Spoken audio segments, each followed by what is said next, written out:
بسم اللہ الرحمن الرحیم۔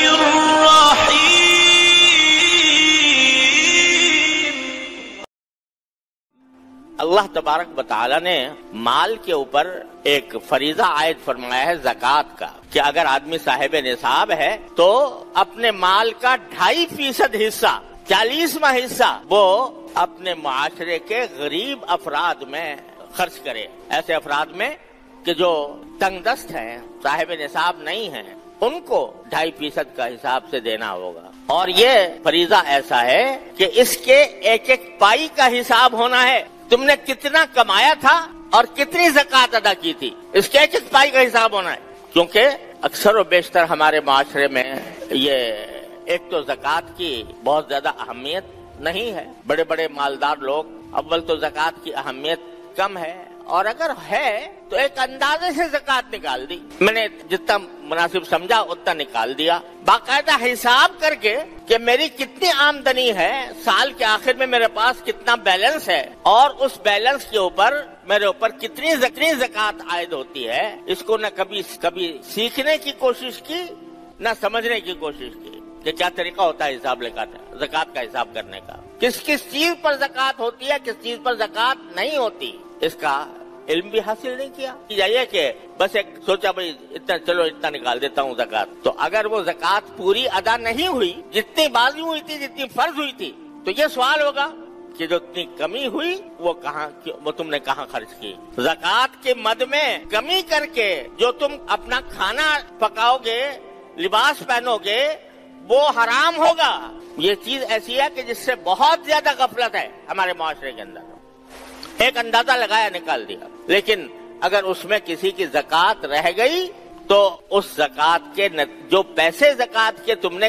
بچائے، اس سے جو کام بھی کرو گے، جو چیز بھی خریدو گے، جو کھانا بھی کھاؤ گے، جو لباس بھی پہنو گے، وہ حرام ہے اور تمہارے لیے جہنم کی طرف لے جانے کا ایک دروازہ ہے۔ ایک حدیث میں رسول کریم صلی اللہ علیہ وسلم کا ارشاد ہے کہ ما خالت زکوٰۃ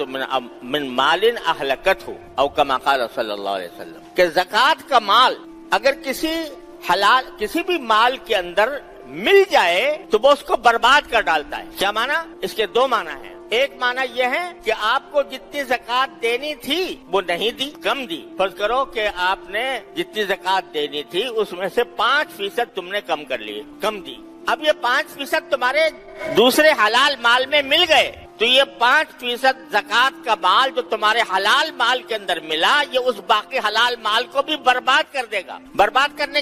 کا مطلب یہ کہ ایک تو تمہیں آخرت میں اس کی جواب دہی کرنی ہوگی، اور جواب دہی نہیں کر سکو گے تو جہنم کا عذاب بھگتنا پڑے گا، اور دوسرا یہ کہ اس دنیا کے اندر بھی جو باقی مال ہے اس میں بے برکتی ہوگی۔ زکوٰۃ جو ہے وہ ایک طرح سے مال کو پاک کرنے کا ذریعہ ہے، مال کو پاک زکوٰۃ کہتے ہی اس لیے ہیں، زکوٰۃ کے معنی ہے صفائی، پاکیزگی۔ تو زکوٰۃ جو ہے وہ کیا کرتی ہے، وہ اپنے جو باقی مال ہے اس کو پاک صاف کر دیتی ہے، اس کے اندر پاک صاف کرنے کے نتیجے میں برکت والا مال ہوتا ہے، وہ اس سے جو انسان نفع اٹھاتا ہے اس میں برکت ہوتی ہے۔ لیکن جب زکوٰۃ تمہارے مال میں مل گئی، یعنی زکوٰۃ مال میں ملنے کا معنی یہ کہ تم نے پوری زکوٰۃ ادا نہیں کی تھی، کچھ بچا کے اپنے خرچ کے اندر لے آئے، تو وہ باقی مال کو بھی ہلاک کر دے گی۔ ایک معنی یہ ہے۔ دوسرے معنی یہ ہے کہ اگر کوئی شخص مستحق زکوٰۃ نہیں ہے، یعنی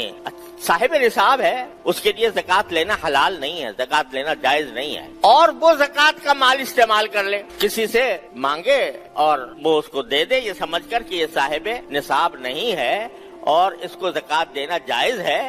اور وہ اس نے زکوٰۃ دوسرے آدمی نے دی اور لے لی، تو جو جائز مال تھا اس کا، وہ زکوٰۃ اس کو بھی ہلاک کر دے گی، اس کو بھی برباد کر دے گی، یعنی وہ بھی ایک گناہ میں شمار ہوگا۔ تو ما خالت الزکوٰۃ مالا الا اہلکتہ او کما قال صلی اللہ علیہ وسلم، کہ زکوٰۃ جب کسی حلال مال کے اندر بھی مل جاتی ہے تو اس باقی مال کو برباد کر ڈالتی ہے۔ لہذا بس اتنی بات نہیں ہے کہ میں نے ایک اندازہ کر لیا کہ بھئی چلو یار اس سال اتنے پیسے زکوٰۃ میں نکال دیتا ہوں اور حساب پورا نہیں کیا۔ جو لوگ حساب کرتے ہیں تو ان کو اس کام کے لیے باقاعدہ اچھا خاصا محنت کرنی ہوتی ہے، اور اس کے ذریعے حساب کیا جاتا ہے کہ بھئی اتنی زکوٰۃ میرے اوپر فرض ہوئی ہے۔ محض اندازے سے نکال دینا درست نہیں. تو دوسرا فریضہ مال کے اوپر یہ ہوتا ہے خرچ کرنے کے سلسلے. اب اگر آخرت میں یہ پوچھا جائے گا کہ تم نے مال کہاں خرچ کیا تو اس میں یہ سوال بھی داخل ہے کہ زکات دی کہ نہیں دی, اور دی تو پوری دی یا ادھوری دی, یہ سوال بھی ہونا ہے. اور بھائی زکات تو فرض ہے, لیکن آگے قرآن و حدیث نے یہ بھی فرمایا ہے کہ بس زکات تو ہم نے تھوڑی سی فرض کی ہے تمہارے اوپر تاکہ تمہارے لیے بہت زیادہ مشکل پیدا نہ ہو, لیکن اس کے بعد بھی جتنا تمہارے پاس ضرورت سے زائد مال ہے اس کو بھی ایسا نہ سمجھو کہ بس زکات دے دی تو بس قصہ ختم ہو گیا. کچھ صدقات بھی ہیں, خیرات کے کام بھی ہیں, نیکی کے کام بھی ہیں, ان کے اندر خرچ کرنے کو قرآن انفاق فی سبیل اللہ سے تعبیر کرتا ہے, اللہ کے راستے میں خرچ کر. اور اس کے بارے میں حدیث میں آتا ہے, وہ قرآن شریف فرماتا ہے کہ یسألونک ماذا ینفقون, آپ سے صحابہ کرام یہ سوال کرتے ہیں کہ کتنا مال خرچ کریں اللہ کے راستے میں. اس کا مطلب زکات نہیں ہے, زکات تو ہو گئی, زکات کا تو حساب کتاب ہو گیا, لیکن صحابہ کرام یہ پوچھتے تھے کہ قرآن کریم یہ کہتا ہے لن تنالوا البر حتی تنفقوا مما تحبون, اس وقت تک نیکی کے مرتبے تک نہیں پہنچ سکو گے جب تک کہ تم اپنی محبوب چیزیں خرچ نہ کرو اللہ کے راستے میں. تو صحابہ کرام نے پوچھا کہ کیا خرچ کریں, کتنا خرچ کریں؟ قرآن نے ایک لفظ کہہ دیا قل العفو, جواب میں کہہ دو کہ جو تمہاری ضرورت سے زیادہ ہو, جو تمہاری ضرورت سے زیادہ ہو اس کو جتنا چاہو خرچ کرو. اب آدمی ہر ایک اپنے گریبان میں منہ ڈال کر دیکھ لے کہ میری حقیقی ضرورت کیا ہے, کتنی ضرورت ہے مجھے, اتنی رکھے بے شک, اور اس کو رکھ کے باقی جتنا اللہ نے دیا ہے تو چلو آئندہ کی بھی کچھ تھوڑی بہت آدمی مستقبل کا بھی خیال کر لے کہ بھئی ہو سکتا ہے ضرورت پیش آ جائے تو میں کچھ پیسے جمع بھی رکھوں, لیکن اس کے بعد جو ضرورت سے زائد ہے اس کو تم زیادہ سے زیادہ اللہ تعالیٰ کے راہ میں خرچ کرنے کی کوشش کرو. تو اگر تم نے ایسا کیا تو آخرت میں تمہارا مال تمہارے لیے ایک زبردست نعمت ہوگا, جنت کا دروازہ ہوگا. اور اگر نہیں کیا اور زکات بھی ادا نہیں کی تو حدیث میں آتا ہے کہ جو شخص زکات ادا نہیں کرتا, قرآن کریم نے فرمایا کہ